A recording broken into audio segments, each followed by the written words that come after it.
went into the Dead Sea area and found that the Dead Sea had gone down about 30 to 40 feet, and the water had receded back from the shoreline about 1,800 to 2,000 feet. As we walked out to the water's edge, we found cocoons of bodies encased in salt and gypsum.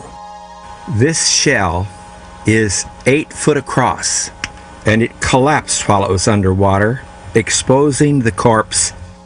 There was a body laying next to an alligator 16 foot long. There was a couple embracing and a baby laying on the chest of the parent. Here's the head of the child, here's the legs down here, and over here is the shoulder and the elbow of the parent, and the arm crosses across in the center. There was a crust of about 4 to 6 inches thick on the outside, and ashen soot about 2 to 3 to 4 inches thick inside. Have excavated at least 3 out of these 5 sites along the Dead Sea, and they've discovered that all 3 of them were apparently terminated abruptly towards the end of the early Bronze Age at approximately the same time.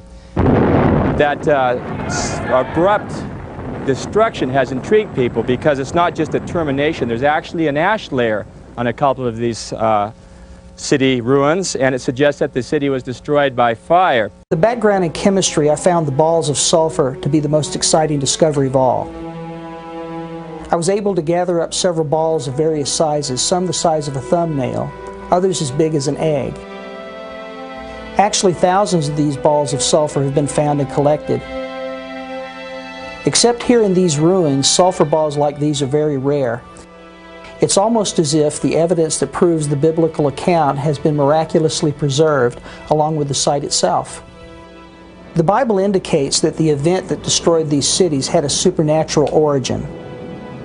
We don't know the exact way it came about, but what we do know is that these burning balls of sulfur rained down upon the cities. We know this because the sulfur has been tested and has been shown to have been on fire. As it rained down, all the flammable objects in the city began to burn, and the heat from the burning sulfur began to build up over time. It's been estimated that temperatures of up to 4,000 degrees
their blood shall be upon them.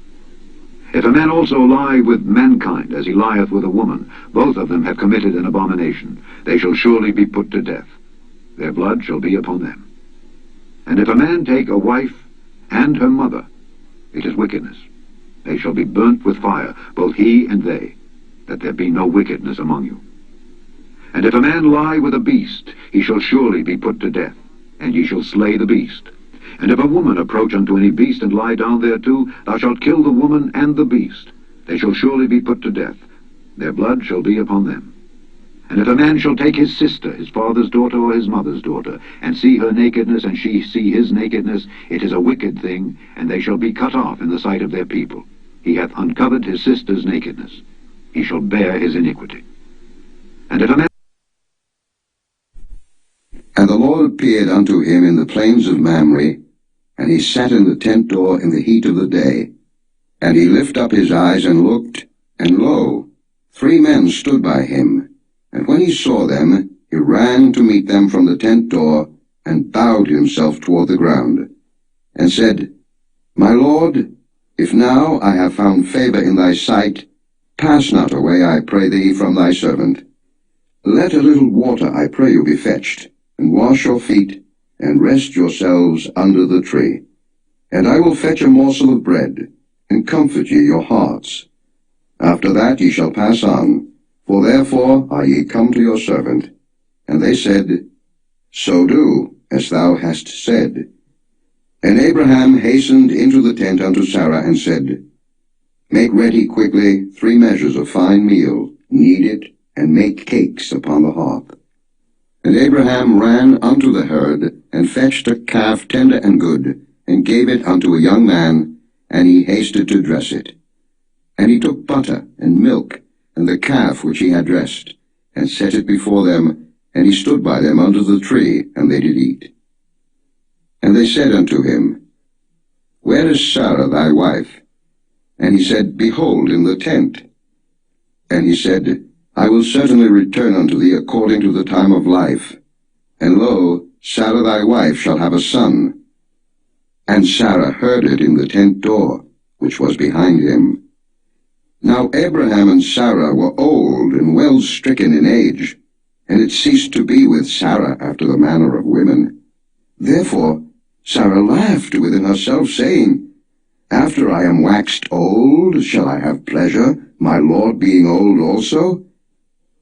And the Lord said unto Abraham, Wherefore did Sarah laugh, saying, Shall I of a surety bear a child, which am old? Is anything too hard for the Lord? At the time appointed I will return unto thee, according to the time of life, and Sarah shall have a son. Then Sarah denied, saying, I laughed not, for she was afraid. And he said, Nay, but thou didst laugh. And the men rose up from thence, and looked toward Sodom, and Abraham went with them to bring them on the way. And the Lord said, Shall I hide from Abraham that thing which I do, seeing that Abraham shall surely become a great and mighty nation, and all the nations of the earth shall be blessed in him? For I know him, that he will command his children and his household after him, and they shall keep the way of the Lord, to do justice and judgment, that the Lord may bring upon Abraham that which he hath spoken of him. And the Lord said, Because the cry of Sodom and Gomorrah is great, and because their sin is very grievous, I will go down now, and see whether they have done altogether according to the cry of it, which is come unto me. And if not, I will know. And the men turned their faces from thence, and went toward Sodom. But Abraham stood yet before the Lord. And Abraham drew near, and said, Wilt thou also destroy the righteous with the wicked? Peradventure there be 50 righteous within the city. Wilt thou also destroy and not spare the place for the 50 righteous that are therein? That be far from me to do after this manner, to slay the righteous with the wicked, and that the righteous should be as the wicked. That be far from thee. Shall not the judge of all the earth do right? And the Lord said, If I find in Sodom 50 righteous within the city, then I will spare all the place for their sakes. And Abraham answered and said, Behold now, I have taken upon me to speak unto the Lord, which am but dust and ashes. Peradventure there shall lack 5 of the 50 righteous. Wilt thou destroy all the city for lack of 5? And he said, If I find there 40 and 5, I will not destroy it. And he spake unto him yet again, and said, Peradventure there shall be 40 found there. And he said, I will not do it for 40's sake. And he said unto him, O let not the Lord be angry, and I will speak. Peradventure there shall 30 be found there. And he said, I will not do it if I find 30 there. And he said, Behold now, I have taken upon me to speak unto the Lord. Peradventure there shall be 20 found there. And he said, I will not destroy it for 20's sake. And he said, O let not the Lord be angry, and I will speak yet but this once. Peradventure 10 shall be found there. And he said, I will not destroy it for 10's sake. And the Lord went his way, as soon as he had left communing with Abraham, and Abraham returned unto his place. Chapter 19. And there came 2 angels to Sodom at even, and Lot sat in the gate of Sodom. And Lot, seeing them, rose up to meet them, and he bowed himself with his face toward the ground. And he said, Behold now, my lords, turn in, I pray you, into your servant's house, and tarry all night, and wash your feet, and ye shall rise up early, and go on your ways. And they said, Nay, but we will abide in the street all night. And he pressed upon them greatly, and they turned in unto him, and entered into his house. And he made them a feast, and did bake unleavened bread, and they did eat. But before they lay down, the men of the city, even the men of Sodom, compassed the house round, both old and young, all the people from every quarter. And they called unto Lot, and said unto him, Where are the men which came into thee this night? Bring them out unto us, that we may know them. And Lot went out at the door unto them, and shut the door after him, and said, I pray you, brethren, do not so wickedly. Behold now, I have 2 daughters, which have not known man. Let me, I pray you, bring them out unto you, and do ye to them as is good in your eyes. Only unto these men do nothing, for therefore came they under the shadow of my roof. And they said, Stand back. And they said again, This one fellow came in to sojourn, and he will needs be a judge. Now will we deal worse with thee than with them. And they pressed sore upon the man, even Lot, and came near to break the door. But the men put forth their hand, and pulled Lot into the house to them, and shut to the door. And they smote the men that were at the door of the house with blindness, both small and great, so that they wearied themselves to find the door.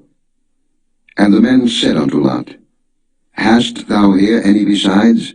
Son-in-law, and thy sons, and thy daughters, and whatsoever thou hast in the city, bring them out of this place, for we will destroy this place, because the cry of them is waxen great before the face of the Lord, and the Lord hath sent us to destroy it. And Lot went out, and spake unto his sons-in-law, which married his daughters, and said, Up, get you out of this place, for the Lord will destroy this city. But he seemed as one that mocked unto his sons-in-law. And when the morning arose, then the angels hastened Lot, saying, Arise, take thy wife, and thy 2 daughters which are here, lest thou be consumed in the iniquity of the city. And while he lingered, the men laid hold upon his hand, and upon the hand of his wife, and upon the hand of his 2 daughters, the Lord being merciful unto him. And they brought him forth, and set him without the city. And it came to pass, when they had brought them forth abroad, that he said, Escape for thy life, look not behind thee, neither stay thou in all the plain, escape to the mountain, lest thou be consumed. And Lot said unto them, O, not so, my lord. Behold now, thy servant hath found grace in thy sight, and thou hast magnified thy mercy, which thou hast showed unto me in saving my life, and I cannot escape to the mountain, lest some evil take me, and I die. Behold now, this city is near to flee unto, and it is a little one. O let me escape thither.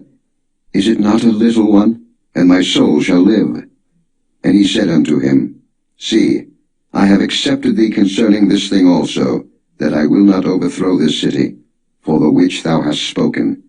Haste thee, escape thither, for I cannot do anything till thou be come thither. Therefore the name of the city was called Zoar. The sun was risen upon the earth when Lot entered into Zoar. Then the Lord rained upon Sodom and upon Gomorrah brimstone and fire from the Lord out of heaven.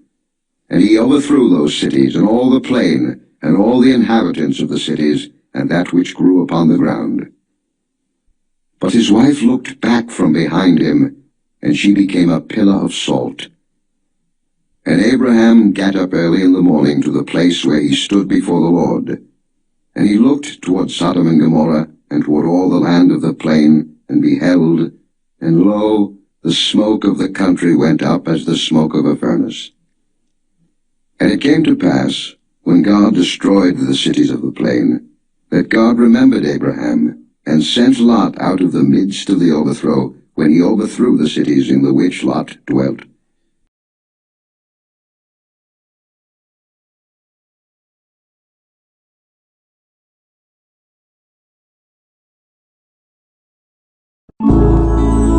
Sodom and Gomorrah. You may order a copy of this program through ArkDiscovery.com. See ArkDiscovery.com to become a direct seller of this DVD.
Sodom and Gomorrah.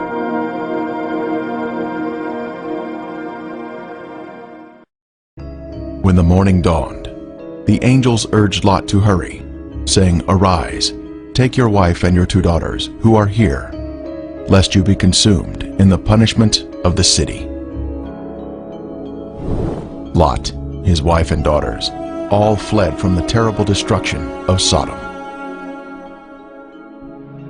Likewise as it was also in the days of Lot, they ate, they drank, they bought, they sold, they planted, they built. But on the day that Lot went out of Sodom, it rained fire and brimstone from heaven, and destroyed them all. Wicked men were punished by the Lord in a divine judgment of fire. The intense heat consumed the wicked cities and their inhabitants.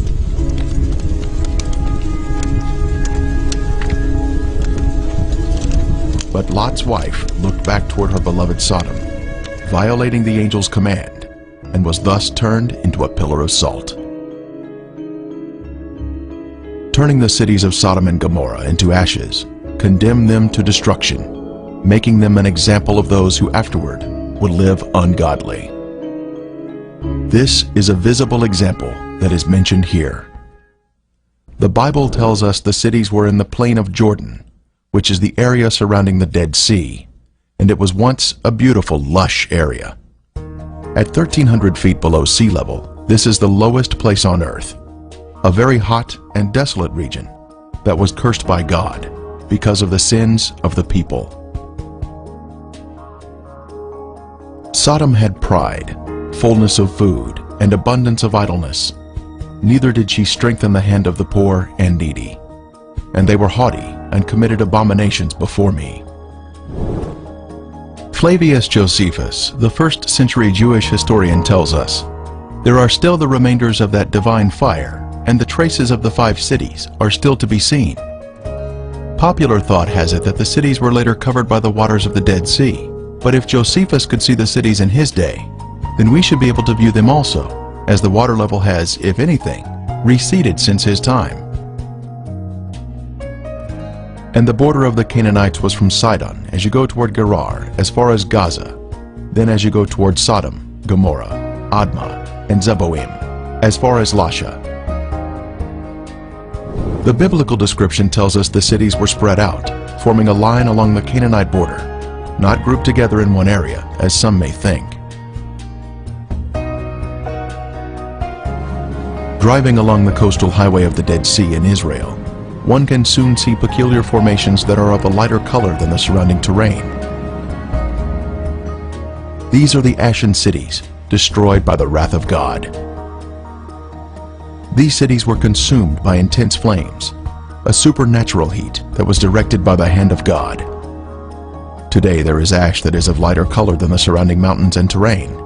As mentioned in the Bible, this is a desolate area where nothing grows.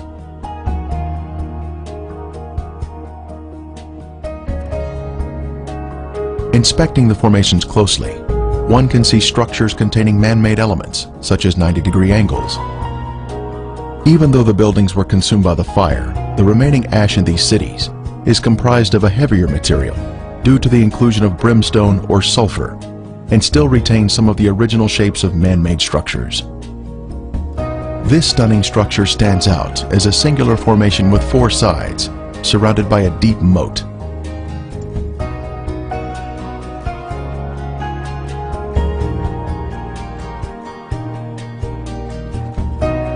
We move in closer to inspect the unusual features evident on the side of the formation.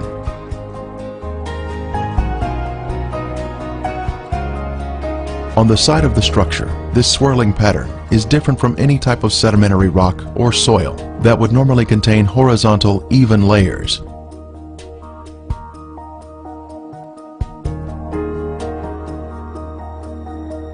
These swirling designs were also seen in other ashen formations in the cities. This is evidence of extreme heat, up to 6,000 degrees Fahrenheit, where thermal ionization occurs, when the electrons repel and attract, forming these unusual swirling designs.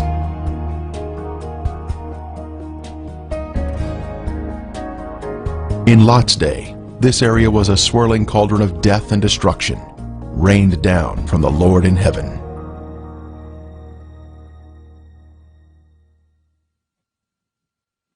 Strange anomalies can be seen here, such as these fragile layers of material which disintegrate when touched. The limestone buildings in the cities of Sodom and Gomorrah were totally transformed into ash by the consuming fire of the Lord. Evidence of this destruction is revealed in the white gypsum anomalies in the area, including unusual shapes of chalk-like material, which is not found in other parts of the country.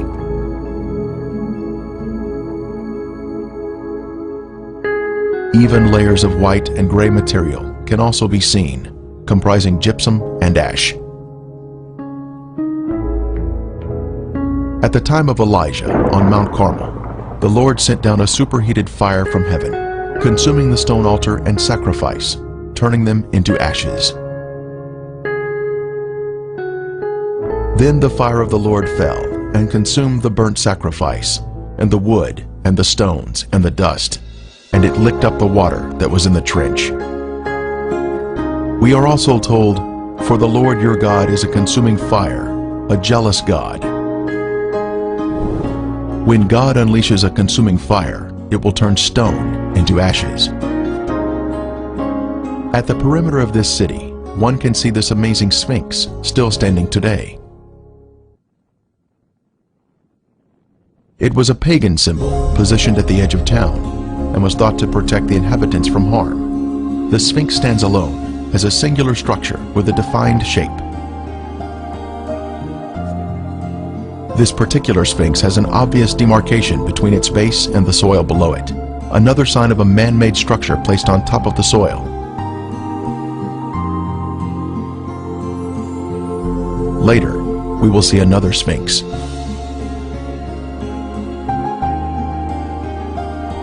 From a higher level, a large section of gypsum has fallen down here.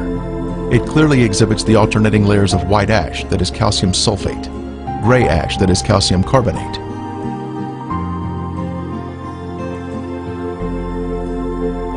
One can also find loose or powdery ash that is quite thick and has been deposited next to the formations. The ash is made up of calcium carbonate and calcium sulfate, which comes from the limestone buildings and the brimstone mixing together during the fire. In the formations themselves, some material can be gently raked off the surface with the slightest touch.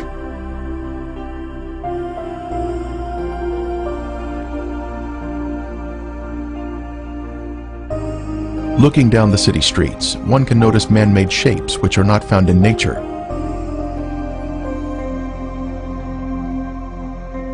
Here we see a building with square sides or 90-degree angles.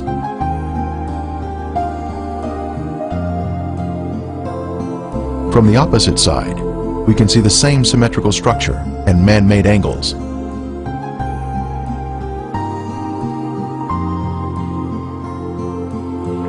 We can see the remains of walls that extended outward at 90-degree angles from the main structure.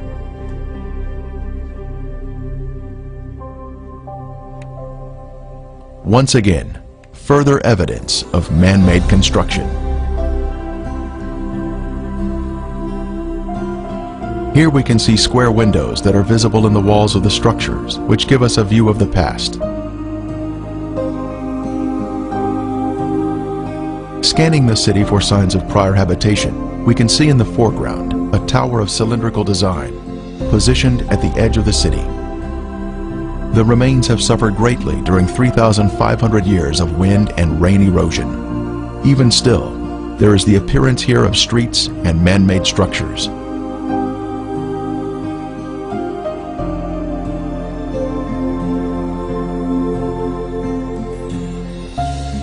Here in the foreground, we have a conical shape resting on a raised area.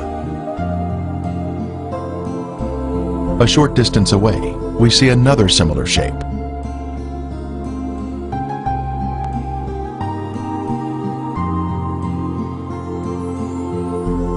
As we pan across the city, we can see in the distance an arched doorway that exhibits a symmetrical shape even to this day.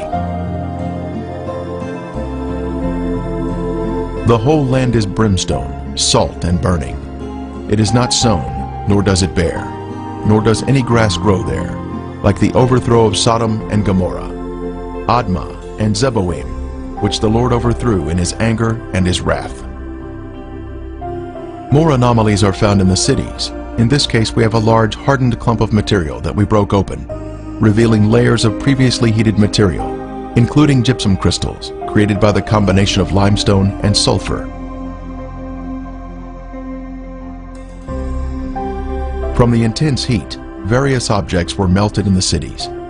Here we have some material that was boiling on top, while the remainder of the substance pooled at the bottom, creating a solid base. A very unusual find here, but just another strange anomaly not found in other areas of the country.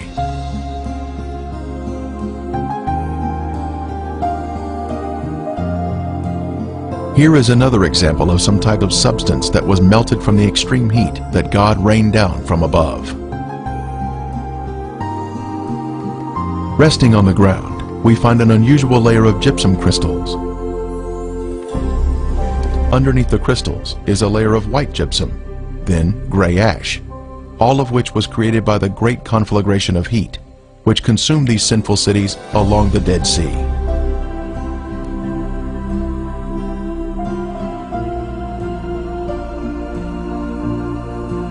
Once again, we find more gypsum, this time in a circular formation of crystals, all radiating outward.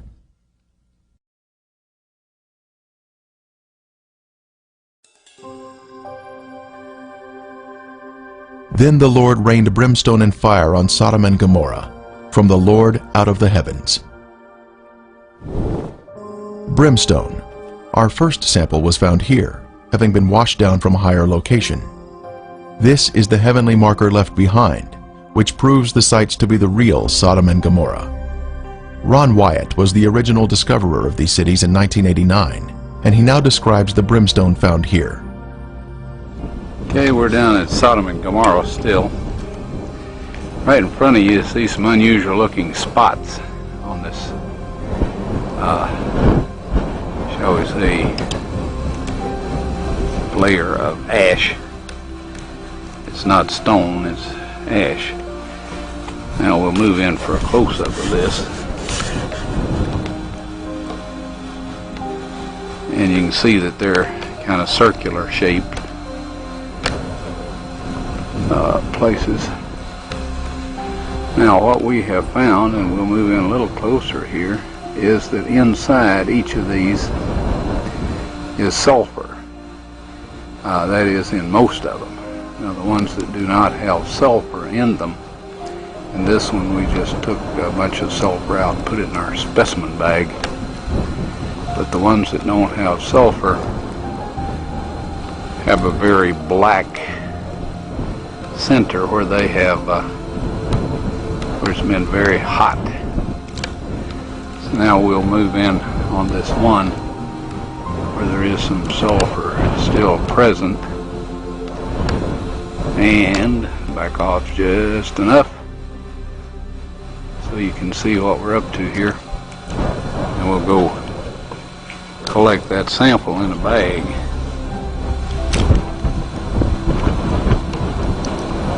Before I started using this knife, it was very, very sharp.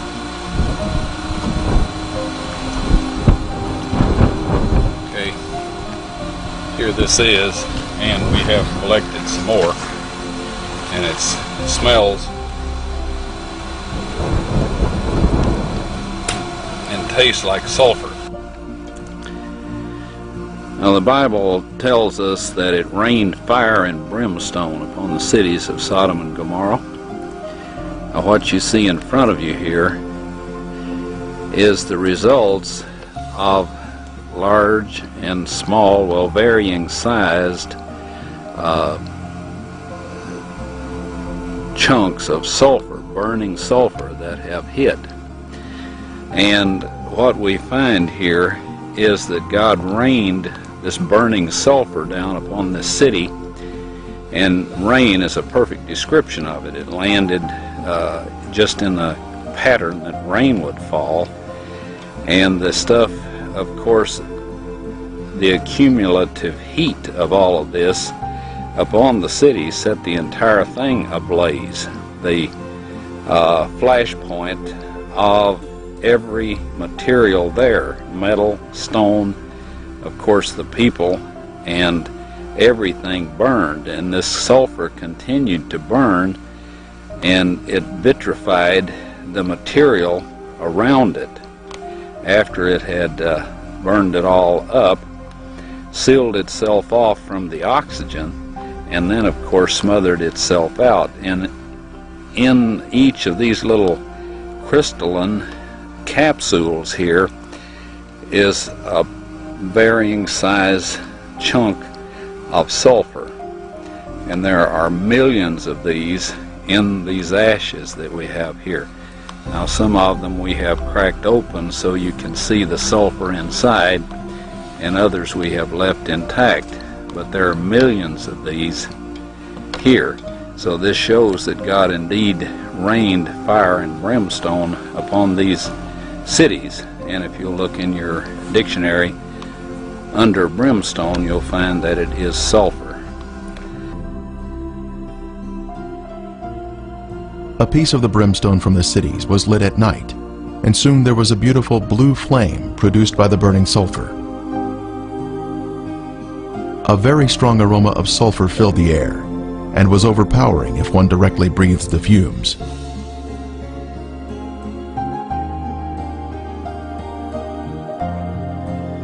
Exploring the cities further, more brimstone was found of various shapes and sizes.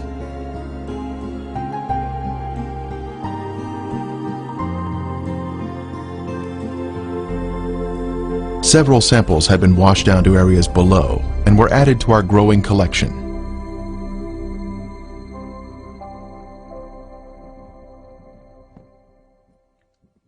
This brimstone is made of monoclinic, white sulfur that has been burned or cooked at a high temperature. It is quite different from natural sulfur that is formed in geothermal areas. Samples were taken to a lab for analysis.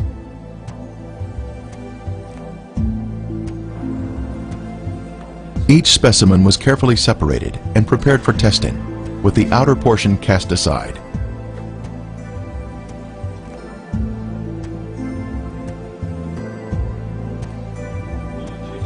Next, the samples were dried and placed in a rock crusher. Then they were pressed onto a disc. Then they were loaded into a machine for the semi-quantitative X-ray analysis. Each sample was individually transported into the testing chamber for analysis. The results proved to be quite amazing.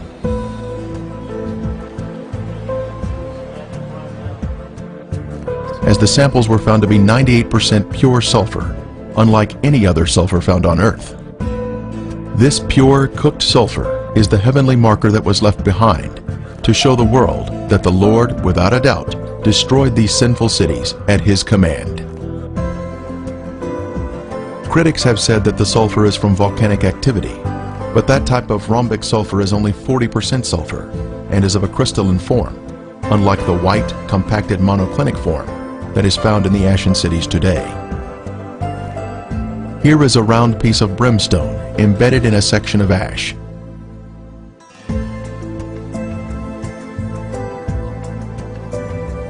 Another clump of ash contains a piece of brimstone that has a burn ring surrounding the unburned sulfur inside.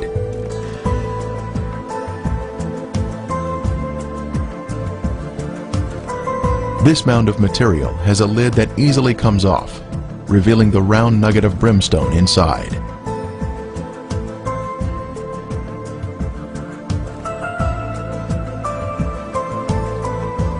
As we gaze across the southern end of the Dead Sea, we can view the El Lisan Peninsula in Jordan. Apparently the city of Gomorrah extended over to this peninsula in the days of Lot. One can find the same white formations in this area. Ashen formations are seen, including walls extending out at 90-degree angles. We can also see clumps of gypsum scattered on the ground, like this one here. Brimstone is also found in this area. Incredibly, a Byzantine-era church was constructed here, as noted on this sign, built here because the area was known for its biblical significance.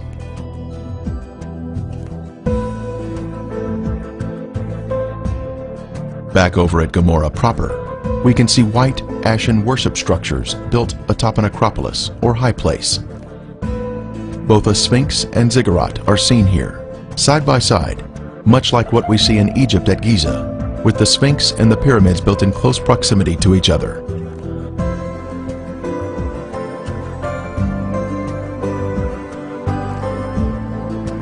While inspecting Gomorrah, other visitors arrived to view the unusual formations.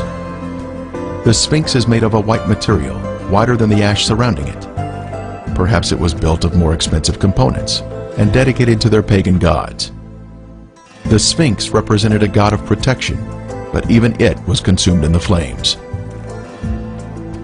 It is approximately 30 feet long and is quite impressive, both in its shape and size. Resting near it is the ziggurat, symmetrical in shape and also comprised of a special white material. Here we can see a ziggurat standing next to a symmetrical tower. Next, we can see an arched door between two pillars, and once again, another arched door. As we scan across the city, our eye notices a raised white formation in the distance.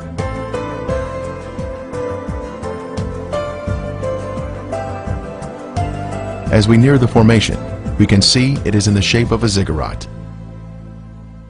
It turns out there are actually two ziggurats on this raised acropolis.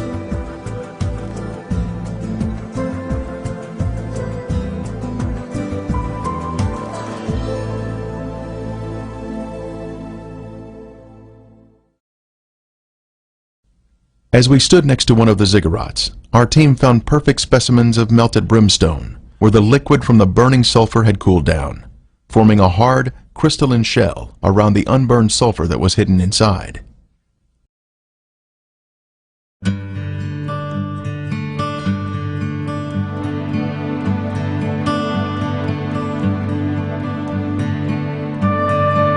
On the outside of the ziggurat, we spotted a piece of brimstone fused into the side of the formation. Using a knife, it was opened, revealing the pure brimstone inside.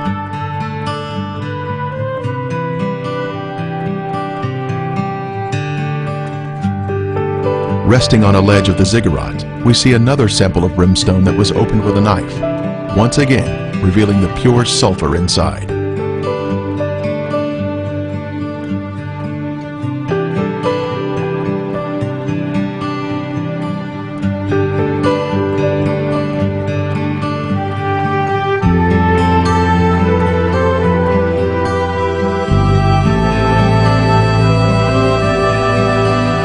The most impressive evidence was this cremated bone fragment that was left behind from some lost soul of Gomorrah. The bone marrow inside was cooked until it had turned white. This is a moving testimony of God's power to destroy those who reject the Holy Spirit. Are we in the will of God, allowing the Holy Spirit to guide us into obedience? Or are we part of the rebellious and lost?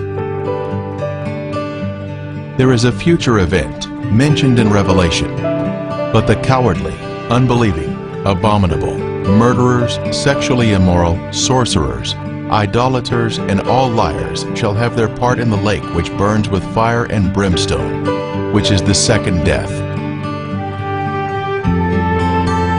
The day is coming, burning like an oven, and all the proud, yes, all who do wickedly, will be stubble. And the day which is coming shall burn them up. The surface of the earth will be as a lake of fire, with all unrepentant sinners being consumed by fire and brimstone, just as Sodom and Gomorrah were destroyed. Friend, there is only one way to escape the punishing flames of the second death, and that is through Jesus Christ. Won't you ask Him to take over your life today?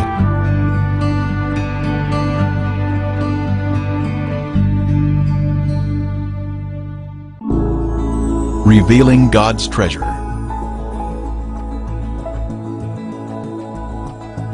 You may order a copy of this program through arkdiscovery.com. See arkdiscovery.com to become a direct